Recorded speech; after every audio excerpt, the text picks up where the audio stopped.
Hi, in today's tutorial, I'm going to show you how to update a record on GoDaddy. So before we start, of course, the first thing that you would like to do is just go and open whatever browser you are going to use to follow this tutorial steps with.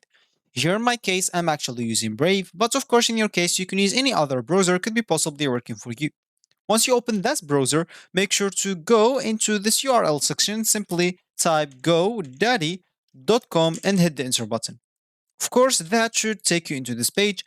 And if you're facing any issues with the language, as I faced in my first time in this website, you'll have to scroll down until the bottom of it and make sure to change the country or region, which will change the language with it.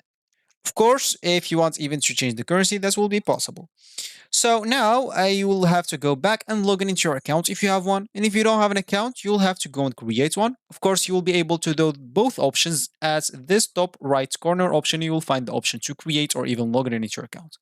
Once you did one of those two options, you'll find yourself on this screen, which is going to be your home screen or your main screen on the GoDaddy website.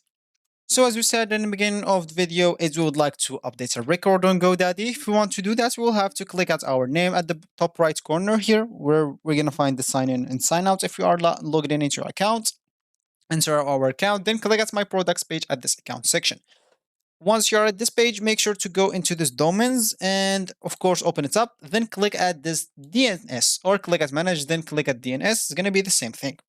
Of course, here you'll find yourself at this DNS records.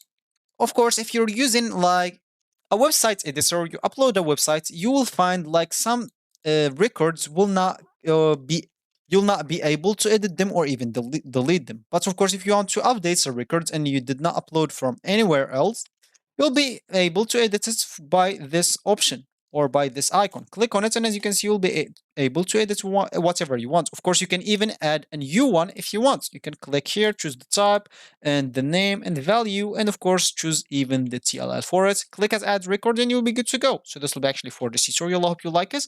Thank you guys for watching, and goodbye.